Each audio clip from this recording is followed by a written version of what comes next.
Good morning, everybody. How are you? I hope you are fine, healthy, and happy at your place and concentrate on your study. Okay, as per you know that we will be explain the chapter number 1, chapter number 2 from history. हमारा chapter number 2 जो है जो कि history text book से है वो running में है. In this series your first view point और first view point is the Russian revolution. इससे प्रीवियस के जितने भी जो पार्ट थे वो हम लोगों ने पहले ही स्टडी किया है. तो आज का जो हमारा जो फर्स्ट पॉइंट है वो है the Russian revolution. Okay, the government in Russia was taken over by the socialists through the October Revolution of 1917, the fall of monarchy in February 1917 in Russia, and the events of the October Revolution are normally called the Russian Revolution. में ऐसा कुछ hard and fast नहीं है कि हम कुछ explain करें. Okay, यहाँ आता है कि जो रशिया की जो गवर्नमेंट थी, ठीक है, उन्होंने जो ये जो सोशलिस्ट थी, ये जो समाजवाद जो था, उसको जो है थ्रो किया अक्टूबर रेवोल्यूशन ऑफ 1917 यानी 1917 की जो क्रांति थी उसके द्वारा इसको थ्रो किया गया था. द फॉल ऑफ मोनार्ची इन फरवरी 1970 और इसी के साथ में मोनार्ची जो एक फॉर्म ऑफ गवर्नमेंट होती है वो भी यहाँ समाप्त हो गई थी फरवरी 1917 के अंदर.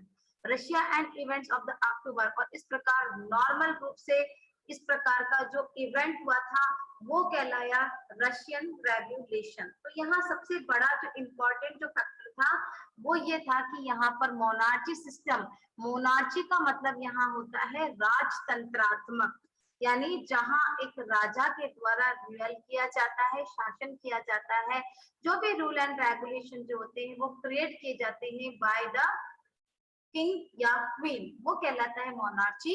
तो 1917 के अंदर मोनार्ची जो था वो कंप्लीटली जो है यहाँ फॉल हो चुका था, खत्म हो चुका था. और इसी प्रकार से ये जो मोमेंट था, ये जो इस प्रकार की जो नॉर्मली जो इवेंट जो हुआ था रशिया के अंदर, तो अक्टूबर के अंदर इस प्रकार की जो एक्टिविटी हुई थी वो रशियन रेवोल्यूशन के नाम पर कहलाई. In this series the second view point, the Russian empire in 1914. देखिए आप मेरे पीछे जो ब्लैक बोर्ड पे लिखा हुआ है द रशियन एम्पायर इन 1914, यानी अब रशियन का जो एम्पायर था, देखिए मोनार्ची खत्म हो गया तो किसी ना किसी फॉर्म को तो वापस आना ही था.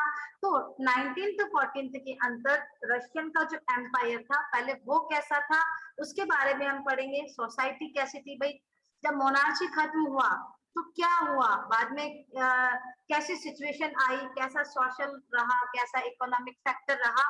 तो रशियन एम्पायर इन 1917 के अंदर मोनार्ची खत्म हो चुकी थी. 1914 के अंदर रशियन का जो साम्राज्य है, एम्पायर जो है वो कैसा था. इन 1914 Tsar Nicholas II ruled Russia and its empire beside the territory around the Moscow. The Russian Empire included present-day Finland, Latvia, Lithuania, Estonia, parts of Poland, Lithuania, Bulgaria. Empire stretched the Pacific, comprising and the Central Asia state and the present-day Georgia, Armenia, and the Azerbaijania. The major religion of the Russia was Russian Orthodox, the Christianity which grew out of Greek and Orthodox Church. The empire also included the Catholic, Protestant, Muslim and Buddhist. यानी 1914 की बात अगर हम करते हैं, 1914 में टसा निकोलन second जब Russia के अंदर एम्पायर था, रूलर था, जब वो उस शासन के अंदर उस साम्राज्य के अंदर जब वो शासन कर रहा था तो उसके आजू बाजू मोस्ट ऑफ द टेररिस्ट यानी आतंकवादी एनवायरमेंट था, स्पेशल मॉस्को के अंदर. और इसीलिए उन्होंने द रशिया एम्पायर जो था उसने इंक्लूड किया था प्रेजेंट डे फिनलैंड, यानी वर्तमान में भी ये उसी के अंदर है. तो जितने भी मैंने कंट्रीज या जितने भी मैंने आपको नेम बताए उसको रशिया एम्पायर के अंदर एंटर किया गया था. और उसके बाद में ये जो एम्पायर जो था उसमें मोस्ट ऑफ इंक्लूड किया गया था कैथोलिक को, प्रोटेस्टेंट्स को, मुस्लिम्स को और बुद्धिस्ट को। In this series our next topic is economic. देखिए ध्यान से देखिए, इकोनॉमिक एंड सोसाइटी। अब वहां का वाणिज्यिक और वहां की साम्राज्य यानी सामाजिक स्थिति का क्या सिचुएशन था at the beginning of the 20th century, यानी 20वीं शताब्दी में 85% the Russian population were agriculture, यानी यानी जो हमारा जो एग्रीकल्चर से रिलेटेड जो काम होता है उसमें इन्वॉल्व थी 85% पॉपुलेशन ऑफ रशिया। तो उनको हम एक वर्ड दे सकते हैं कि 85% रशियन पॉपुलेशन वर द एग्रीकल्चरिस्ट्स, यानी किसान जो काम थे उसके अंदर इन्वॉल्व थी। Russia was a major explorer of grain. Russian cultivator produced for the market and for their own needs. यहाँ कहता है कि जो रशिया जो था वो एक मेजर एक्सपोर्टर था। किसका? ग्रेन का। एक्सपोर्टर और इंपोर्टर समझते हो? एक्सपोर्टर होता है वो बाहर जो है अपने ग्रेन जो है, अपने जो अनाज है उसको भेजता था। क्यों? क्योंकि 85% पॉपुलेशन जो थी वो खेती बाड़ी के काम से रिलेटिव थी। तो नेचुरल सी बात है कि वहां पर जो खेती का जो प्रोडक्ट है वो ज्यादा रहा। तो इसीलिए रशिया जो था वो मेजर एक्सपोर्टर ऑफ ग्रेन, यानी ग्रेन को एक्सपोर्टर करने वाला था। और रशिया की जो कल्टीवेटर प्रोड्यूस्ड जो था वो मार्केट में जाता था और अपनी अपनी आवश्यकता के अनुसार इसको जो है स्प्रेड किया जाता था। In Russia prominent industrial area were St. Petersburg and Moscow. Craftsmen undertook much of the production, but large factories existed along craft workshop. यानी जो रॉ मटेरियल है वो तो कौन देता था? जो रॉ मटेरियल है वो तो एग्रीकल्चर यानी जो हमारी कल्टीवेटर जो प्रोड्यूस होते थे, यानी जो भी हमें खेती के माध्यम से जो हमें प्राप्त होता था उसको फिर ये लोग क्या करते थे, जो क्रास पर्सन जो थे वो अपने अपने लेवल पर इसको प्रोडक्शन के अंदर डालते थे। लेकिन लार्ज फैक्ट्रीज जो थी वो अलोंग साइड थी, यानी बड़ी बड़ी फैक्ट्रियां जो थी वो आउट ऑफ यानी अलग साइड में थी और उसका जो प्रोडक्शन होता था वो अपने लेवल पर करता था। उसमें क्राफ्ट के वर्कशॉप भी होते थे। in 18th 19th centuries many factories started due to the expansion of the railway network and there was an increase in foreign investment in industry। कहते हैं कि 18th 90 का जो समय आया था उस समय बहुत सारी फैक्ट्रीज जो है, इंडस्ट्री जो है वो स्टार्ट हो गई थी due to expansion of railway network. किसकी वजह से? कि उस समय रेलवे का जो नेटवर्क है वो जो है डेवलप्ड हो चुका था और उसी की वजह से जो फॉरेन जो इन्वेस्टमेंट जो थे उनकी संख्या में यहाँ पर काफी वृद्धि हुई एज अ रिजल्ट। और इसका परिणाम ये हुआ कि कोयला प्रोडक्शंस, ध्यान से सुनना, कोयला productions doubled and iron and steel output increase 4 time. यानी कहने का मतलब है कि इतना इन्वेस्टमेंट होने लगा क्योंकि आउट ऑफ फॉरेन कंट्री के जो मर्चेंट्स वगैरह हैं वो रेलवे लाइन डलने से इजी वे में अपना ट्रांसपोर्टेशन का जो काम है वो कर सकते थे। तो कोयले की डिमांड ज्यादा हुई तो कोयले को ज्यादा इन्होंने प्रोड्यूस किया और साथ ही साथ उन्होंने बताया कि ये प्रोडक्शन डबल किया गया था। और ऐसे ही स्टील का आउटपुट, यानी स्टील से बने हुए चाहे वो बर्तन ले लो, अदर स्ट्रक्चर्स दे दो, बहुत सारी ऐसी थिंग्स है जो इससे बनती, वो भी इंक्रीज किया गया था 4 टाइम। ये रशियन रेवोल्यूशन का एक बहुत ही टॉप अप जो टाइम था। Most of industry were privatised on and government supervise large factories to ensure the minimum wages and the limited hours of work. In craft units and the small workshop, the working hours, ध्यान से सुनना बेटा, कि working hours were sometimes the 15 hours compared with 10 to 12 hours in factory। यहाँ क्या हुआ? अब raw material तो था ही सही क्योंकि प्रोडक्शन अच्छा था। अब जब रेलवे चैनल बन गया, आउट ऑफ कंट्री से फॉरेन जो है एज ए बिजनेस के पर्पज से यहाँ आते थे, तो बहुत सारी फैक्ट्रीज जो है वो लॉन्च होने लगी। और सबसे बड़ा यहाँ पर ये हुआ था कि बहुत सारी जो इंडस्ट्रीज थी वो अपना क्या कहते हैं प्राइवेट मालिकाना, यानी जो स्वयं स्वयं की मालिकाना के अंदर थी, लेकिन गवर्नमेंट जो थी, सरकार जो थी, वो उसका सुपरविजन करती थी, उसको चेक करती थी। और जितनी भी लार्ज फैक्ट्रीज जो थी वो एंश्योर थी मिनिमम वेजेस लिमिटेड हाउस। जितनी भी फैक्ट्रीज थी उन्होंने अपना जो वेजेस लिमिटेड हार्स होते हैं उसको फिक्स कर दिया, यानी जो 15 हार्स का जो ड्यूरेशन था उसको इस फैक्ट्रीज के अंदर कंपेयर किया गया था 10 से 12 हार्स। तो कितने हार्स ज्यादा हो गए? 3 हार्स। जब फैक्ट्री के अंदर लेबर काम करने आता था तो 15 हार्स तो काम करता था, जबकि काउंट किया जाता था 10 से 12 हार्स। तो उसको 10 से 12 हार का ही वेजेस जो है वो दिया जाता था। इस अब यहाँ पर एक नई सिचुएशन जो है वो क्रिएट हो जाती है, जब इकोनॉमिक एंड सोसाइटी के अंदर ऐसा हुआ कि जो प्रोडक्शन तो बढ़ा, वर्कर्स भी बढ़े, लेकिन वर्कर्स का जो टाइम है वो 15 की जगह 10 to 12 में काउंट किया जाने लगा। तो फिर एक नई सिचुएशन यहाँ क्रिएट होती है, सिचुएशन ऑफ वर्कर्स। तो नई सिचुएशन जो है वो यहाँ पर एक कवर करती है।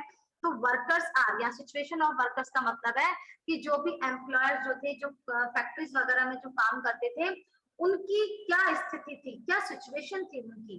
तो workers were divided as social group और बाय स्किल, यानी जो वर्कर्स जो थे उनको सामाजिक ग्रुप्स के अंदर, यानी सामाजिक समूह जो होता है उसके अंदर ये लोग इन लोगों ने डिवाइड कर दिया था, और बाय स्किल, और अलग अलग स्किल के हिसाब से। अब स्किल कैसे कि कोई मैप बनाने में अच्छा है, किसी की ड्राइंग अच्छी है, किसी का फूड कॉर्नर अच्छा है, किसी का जो हमारा जो आर्किटेक्चर जो मामला होता है, मूर्ति कला है, वो सारे ऐसे अलग अलग अलग, यानी लोगों की स्किल के आधार पर जो है उन लोगों को अलग अलग उसमें कन्वर्ट कर दिया गया। Some connected to village and some settled to permanently in city, कुछ को तो कनेक्शन गांवों से कर दिया गया और किसी को परमानेंटली सिटीज, शहरों के अंदर शिफ्ट कर दिया गया। mat lab worker were killed, skilled workers, so they concentrated themselves as the architect, and women made up 31% of factory labor force by 1914, but they were paid less than men. Workers were sometimes united to the participate in strike. ये कहता है कि permanent, और उसके अलावा अलग अलग skills के आधार पर लोगों को उनको जो भी वर्क देना था वो कॉन्सेंट्रेट करते, जैसे आर्किटेक्ट का काम है, मेटल वर्कर्स है, तो इनको अलग अलग फील्ड जो है अलग अलग क्षेत्र के अंदर इनको दे दिया। अब जब ये फैक्ट्रीज बनी तो जितनी भी वुमेन थी, यानी जितनी वुमेन थी उनका 31% जो है वो as a labour, factory labours के रूप में फोर्स की गई 1914 के अंदर। यानी 1914 के अंदर जितनी भी पॉपुलेशन थी उसकी 31% ऑफ फीमेल जो है वो इन फैक्ट्रीज आदि में काम किया करती थी। लेकिन उनके साथ सबसे बड़ी सिचुएशन ये थी कि उनका जो पे था वो काफी लेस था अकॉर्डिंग टू मेन, यानी मेन आदमी को जहां पर जो वेजेस मिला जाता था उसकी अपेक्षा वुमेन को वेजेस जो है उसी हार उसी काम का कम दिया जाता था। और कई बार वर्कर्स जो होते थे were some time united to participate in strike, और कई बार ऐसा होता था कि सारे जो वर्कर हैं वो पार्टिसिपेट करते थे अगर वो किसी भी प्रकार की स्ट्राइक करते थे। स्ट्राइक का मतलब हड़ताल। जब मान लो किसी फैक्ट्री में या किसी इंडस्ट्रीज में इस बात को लेकर के आर्ग्यूमेंट्स होते थे, तो ये वर्कर जो थे ये क्या थे बेटा, ये लोग इकट्ठे होकर के उसमें पार्टिसिपेट करते थे और वो फॉर्म कहलाती थी स्ट्राइक। फिर आता है peasant in the country side. Peasants का मतलब यहाँ किसान से है, मैंने कई बार आपको बताया। अब कंट्री साइड यानी ग्रामीण इलाकों में, अब ग्रामीण इलाकों के अंदर जो किसान थे उनकी क्या कंडीशन थी? In the country side peasants cultivated most of the land, the nobility, the crown and the orthodox church on large properties.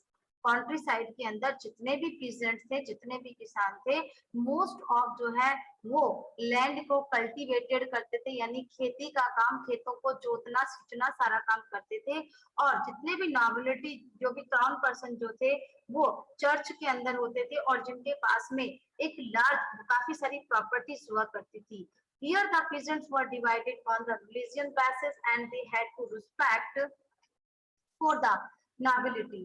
और यहाँ पर जो peasants जो होते थे, किसान जो होते थे, उनको उनके धर्म बेसिस के आधार पर डिवाइड कर दिया जाता था और वो जो है, जो भी उनकी नॉबिलिटीज पर्सन जो होती थी, उसकी वो रेस्पेक्ट करते थे। Nobles got their power through their services to the tsar, not through the local popularities. अब जो भी नॉबिलिटीज, जो पर्सनालिटीज होती थी, वो अपनी शक्ति के आधार पर उनको अलग अलग सर्विस के सेक्टर जो है उनमें बांट देता था।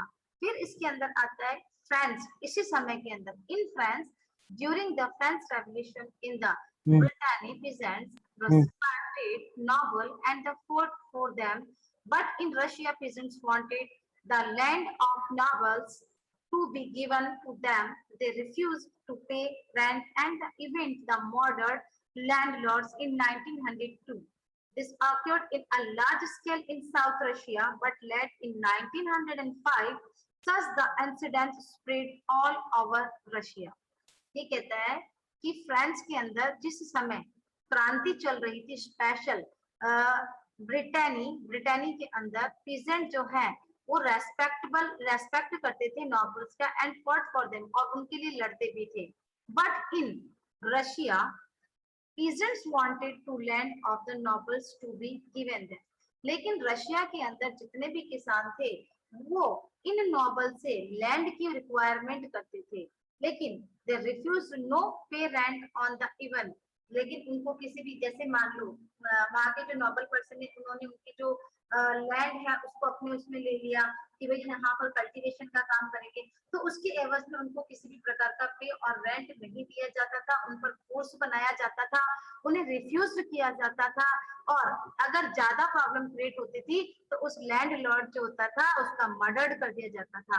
और 1902 के अंदर एक लार्ज स्केल के अंदर साउथ रशिया जो है, और बाद में 1905 के अंदर ऐसे इंसिडेंट जो है वो ऑल ओवर रशिया के अंदर स्प्रेड होने लगे। Russian peasants were different from Russian peasants were different from other European peasants. They pulled their land together and practically and their commune divided the land according to needs and peasant families। फिर उसके बाद में क्या हुआ कि जो Russia के जो peasants थे, उनकी जो अलग अलग फॉर्म थी, वो यूरोपियन, चाहे वो यूरोपियन peasants यानी जो फॉर्म ऑफ जो उनकी थी, उसमें क्या करते थे कि दे पुल्ड देयर लैंड, वो अपनी अपनी जमीन को लेने के लिए खींचातानी चलती थी, पैरियोडिकली या कम्युनिट यानी अकॉर्डिंग टू समय पर उनकी, जैसे चाहे तो पैरियोडिकली दी जाती थी या अलग अलग समय उनके लिए फिक्स कर दिया था, उसमें डिवाइड करके और उनकी नीड्स के अनुसार जो है पीजेंट्स की फैमिली के लिए उनकी लैंड जो है उनको कल्टीवेशन के लिए दी जाती थी। ये था सोशलिज्म इन रशिया। ओके, अब हमारा जो नेक्स्ट टॉपिक है वो इसके अंदर आता है turbulent time, the 1905 रेवोल्यूशन। ये जो 1905 का जो समय था वो इस रशियन रेवोल्यूशन के अंदर बहुत ही धमाकेदार और हंगामेदार समय था। In the beginning of the 20th century, the Russia was still in the autocracy and the Tsar was not subject to parliament. During the revolution of 1905, social democrats and the socialist revolutionaries worked with the peasants and the workers to demand a constitution. They were supported in the empire of the nationalism and in the Muslim dominate areas and the Jihadists who wanted the modernist Islam to lead their society। यानी यहाँ काफी सारे ये एक ऐसा time था जो कि क्रांति का पिक टाइम था, जोरदार टाइम था। यहाँ जब 20वीं शताब्दी जब स्टार्ट हुई थी तो रशिया जो था वो एक मतलब स्टिल एंड ऑटोक्रेसी के अंदर था, और ये जो तसार जो था वो उसको सब्जेक्ट के रूप में नहीं लिया गया, पार्लियामेंट में इसको इंक्लूड नहीं किया गया था ड्यूरिंग द रेवोल्यूशन 1905, 1905 के अंदर इसको अंदर इंक्लूड नहीं किया गया था। और सोशल डेमोक्रेसी यानी जो सामाजिक जो इसका प्रजातंत्र था और उसकी जो रेवोल्यूशनरीज थी वो पीजेंट और वर्कर की डिमांड और अकॉर्डिंग टू कॉन्स्टिट्यूशन थी। फिर आता है यहाँ next topic, a bad time for Russian worker. यहाँ एक बहुत ही बुरा समय जो है, जब जब रेवोल्यूशन चली है, इकोनॉमिक सेक्टर इकोनॉमिक फैक्टर जो है वो अफेक्ट करता ही करता है। तो यहाँ bad time for Russian workers, यहाँ एक बहुत ही बुरा समय जो है वो रशियन वर्कर्स के लिए आया। कैसे आया? The year 1905 यानी 1904 was the bad for the Russian worker because of the increase in prices of the essential goods। देखिए जब जब रेवोल्यूशन होती है तो हमारा जितना भी सोशल फैक्टर है, इकोनॉमिक फैक्टर जो है वो कहीं ना कहीं इफेक्टेड होता है, उस पर असर पड़ता ही पड़ता है।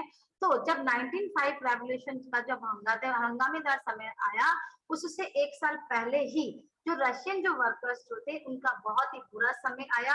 ऐसा इसलिए आया क्योंकि जितने भी एसेंशियल जो गुड्स थे, जो सामान जो थे, एक तो उनकी प्राइस को इंक्रीज कर दिया गया था। Then the real wages decline by the 20%, जो रियल वेजेस जो था उसमें से भी 20% की कटौती कर दी गई।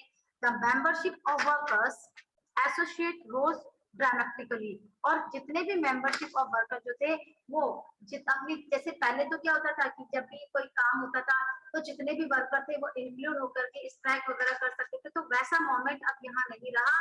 और जितने भी ये जो वर्कर थे जो कि मेंबरशिप ऑफ वर्कर्स जो कि एसोसिएशन करते थे अपनी मजदूर यूनियन का, वो भी ड्रामेटिकल जो काम है वो करने लगे थे, वो भी ड्रामे करने लगे थे। क्यों? क्योंकि वो उनके लिए कुछ कर नहीं पा रहे थे। When 4 member of the assembly of Russian workers formed in 1904, उसके बाद 4 लोगों की एक मेंबरशिप बनी, असेंबली बनी रशिया के अंदर, were the dismissed at the particular Iran workers, thousands of the workers went to strike. They demand to reductions in the working hours to the 8 hour and increase the wages and the improved working condition। यहाँ पर कुछ लोगों ने मिलकर के अपने एक assembly बनाई, यहाँ पे बहुत सारी मांगे जो है उनको रखा और उन्होंने ये कहा कि जो उनका वर्किंग हार है एक तो उसको भी कम किया जाए और उनकी वेजेस जो है उसको बढ़ाया जाए। तो इस प्रकार का जो टाइम था वर्कर के लिए काफी आया। ऐसा नहीं था कि, और इस मांग को लेकर के काफी जो वर्कर थे वो स्ट्राइक पर थे। जब वो स्ट्राइक पर थे तो उन्हें किसी भी प्रकार का काम और उनके पास इनकम के कोई सोर्सेज नहीं थे। The incident of the bloody Sunday, यहाँ एक इंसिडेंट जो हुआ था जिसको ब्लडी संडे के नाम से जाना जाता है, यानी खूनी रविवार के नाम से जाना जाता है। इसको आपको अच्छे से सुनना है। इन 1905 on one Sunday, the procession of workers led by the Father Gapon reached the winter places of the Tashar in order to the presence of the physician, but they were attacked by the police and the कौशाक, यानी अपनी मांगों को लेकर के जब 1905 के अंदर workers जो है अपने प्रोसेशन के लिए इकट्ठे हुए थे लीडरशिप ऑफ फादर ज्ञापन के अंदर, और वो विंटर प्लेस ऑफ तसार के यहाँ पर पहुंचे। जस्ट अ मिनट वेट बेटा। तो यहाँ जो ये था कि जब अपनी मांगों को लेकर के जब वो कैबिनेट होने लगे, इकट्ठे होने लगे, तो उस समय जो है वहां पर पुलिस और जो Kaushik attacked by the police और कौशिक के द्वारा उनके ऊपर अटैक किया गया था। काफी व्यक्ति जो थे वो इसमें इंजर्ड हुए थे। In this incident many workers were killed and bounded, यानी वाउंडेड का मतलब उन्हें जख्मी किया गया था। ओके, और काफी जो पीजेंट थे, काफी जो किसान थे वो मारे गए थे। इसी वजह से इस जो इंसिडेंट होता है उसको ब्लडी संडे के नाम से बोला जाता है या पुकारा जाता है। It started a series of events that became known as the 1905 Revolution। इसके अंदर कुछ व्यू ऑफ पॉइंट है जिसको मैं अच्छे से रीड कर रही हूँ, आपको अपने मैनर में सुनना है कि ये इसे 1905 की रेवोल्यूशन भी कही जाती है, इसलिए क्योंकि इसमें अलग अलग इवेंट हुए थे। Trend of strike spread all over the country. Universities closed down when student bodies staff walk out camping about the lack of civil laboratories. Doctors, lawyers, engineers, and the other middle class workers established the union and the demand a constitutional assembly. During the 1905 revolution, the Tasar allowed to create of an elected and the consultative parliament or Duma. A large number of trade union or factory committees made up of the factory workers also the accepted short time and survey restriction were placed on the political activity. इस incident के कारण इस प्रकार का जो reason रहा है वो ब्लॉक पॉइंट के अंदर दिया गया है. आज टुडेज आपका जो होमवर्क है in this your today's last topic is rejections of the Tasar. यानी तसार को किस प्रकार से रिएक्शन किया गया यहाँ पे. The Tasar dismissed the first Duma within 75 days. यानी जो नई लॉन्च हुई थी इलेक्टेड और द पार्लियामेंट के अंदर एक नई नियम आया था जिसको दुमा के नाम से कहा गया था. जब दुमा अस्तित्व में आया तो 75 डेज के अंदर अंदर तसार को डिसमिस कर दिया गया and re elected second Duma within 3 month. और दूसरा जो दुमाज है उसके लिए चुनाव जो है वो तीसरे मंथ के अंदर अंदर लॉन्च किया गया था. The tsar did not want to questioning of his supreme authorities. और इसमें जो तसार जो था वो किसी भी प्रकार का अथॉरिटी को लेकर कोई भी क्वेश्चन पुट नहीं करना चाहता था. He change the voting law and the pact the third Duma. वो सिर्फ चेंज चाहता था वोटिंग लॉज को और पैक करना चाहता था थर्ड दुमा को with the conservative politician keeping out liberal and the revolutionaries. इस प्रकार के क्रांतिकारियों में इनमें जो भी बदलाव आ रहे थे वो उसको नहीं चाहता था. यहाँ आज आपकी मीटिंग जो है I'm going to end. We will meet in next meeting. Okay. Thank you for joining this meeting, everybody.